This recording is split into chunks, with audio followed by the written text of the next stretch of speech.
आणि माझ्या बालमित्र मैत्रिणींनो, आकाशातील ग्रह तारे जर आपले भविष्य ठरवत असतील तर आपल्या मेंदूचा आणि मनगटाचा काय उपयोग?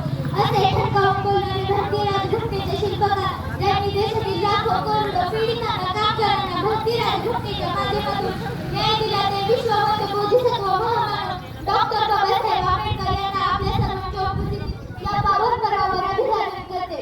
न लगे चंदना सांगावा परिमळ वनस्पती मेळ हा करुणी अंतरीचे घ्यावे स्वभावे बाहेरी धरिताही परी आवरेना सूर्य नाही जागे तर दियाजना प्रकाश किरणा कर म्हणून तुका म्हणे मेघनाचं विमोरे लपविता खरे येत नाही. ज्याप्रमाणे चंदनाचा सुगंध लपून राहत नाही, सूर्याला मी आलो हे सांगायची गरज नाही आणि आकाशात ढग जमा झाल्यावर मोराला आपला नाच लपविता येत नाही, त्याचप्रमाणे एका माणसाचा गुण असतो तो सांगावा लागत नाही. त्याचा सुगंध जेवढा पसरतो की समाजाला त्याची दखल घ्यावीच लागते. आणि असं व्यक्तिमत्व म्हणजे महामानव विश्वरत्न दलितांचे कैवारी घटनेचे शिल्पकार डॉक्टर बाबासाहेब आंबेडकर यांचा जन्म 14 एप्रिल 1891 रोजी मध्य प्रदेशातील महू या गावी झाला.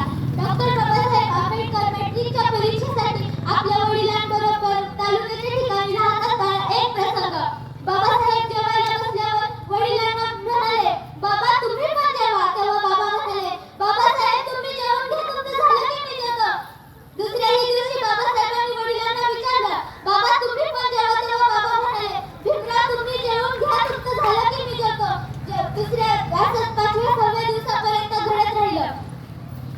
5व्या-6व्या दिवसापर्यंत घडत राहिलं. जेवता जेवता बाबासाहेबांच्या लक्षात आलं, मी जेवल्यानंतर टोपलीत भाकरी शिल्लक राहत नाही तर माझे बाबा खातात काय? जेवता जेवता त्यांनी वडिलांना विचारलं, बाबा मी रोज तुम्हाला विचारतो तुमचं जेवण आणि तुम्ही मला सांगता की भिमराव तुम्ही जेवण घ्या, तुमचं झालं की मी जेवतो. पण बाबा मी जेवल्यानंतर टोपलीत भाकरी शिल्लक राहत नाही तर तुम्ही खाता काय? तुम्हाला भूक नाही का लागत? तसे रामजी बाबा म्हणाले, भिमराव माझी भूक या भाकरीने नाही, तुम्ही एवढे मोठे व्हा की तुमचं ते मोठं पण बघूनच माझं पोट भरेल.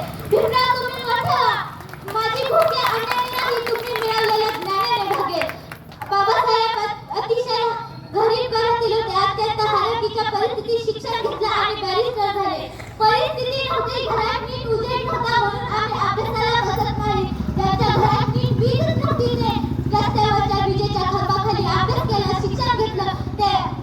ते डॉक्टर बाबासाहेब आंबेडकर कोलंबिया विद्यापीठात गेले.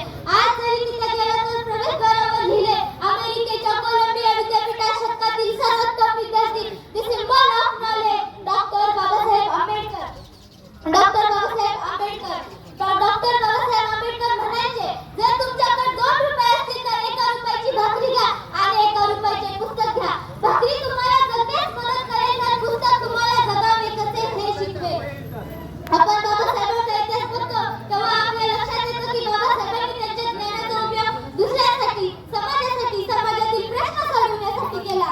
पण आपण बघतो आज काही लोकांकडे खूप पदव्या आहेत, खूप शिक्षण घेतलेलं आहे, पण ते त्याचा उपयोग दुसऱ्यासाठी सोडा कधी स्वतःसाठी सुद्धा घेत नाहीत.